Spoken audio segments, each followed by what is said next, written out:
Cederalun objek wisata hutan Kota Langsa masih menjadi destinasi favorit wisatawan lokal maupun luar daerah hingga hari terakhir libur panjang Idul Fitri 1446 Hijriah. Pantauan serambinews.com pada Minggu 6 April 2025, kawasan hutan kota itu tetap dipadati pengunjung yang memanfaatkan sisa waktu liburan.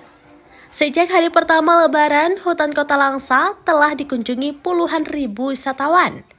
Kawasan yang dibangun pada masa kepemimpinan Wali Kota Langsa Usman Abdullah dan kini dikelola oleh BUMD PT Pekola ini menawarkan beragam daya tarik, mulai dari keasrian alam hingga wahana rekreasi keluarga.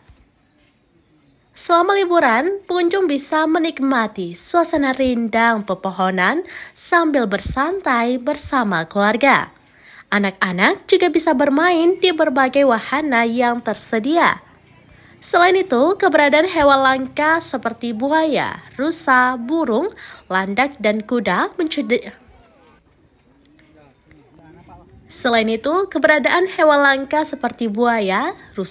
burung, landak, dan kuda menjadi nilai tambah bagi wisatawan yang datang. Meski ramai dikunjungi, sejumlah fasilitas di hutan Kota Langsa terlihat kurang terawat. Jalan setapak, rumah pohon, dan kandang hewan tampak mengalami kerusakan sehingga mengurangi kenyamanan pengunjung. Beberapa spot sudah mulai rusak dan perlu diperbaiki. Pengunjung berharap pihak pengelola lebih memperhatikan perawatan agar pengalaman wisatawan lebih nyaman. Sebagai informasi, hutan Kota Langsa merupakan aset pemerintah kota atau Pemko Langsa yang dikelola oleh BUMD PT Pekola. Dengan potensi wisata yang besar, diharapkan pengelolaan dan pemeliharaan kawasan ini dapat ditingkatkan agar tetap menjadi destinasi unggulan di Aceh Timur. Dari Langsa, Subir, serambinews.com.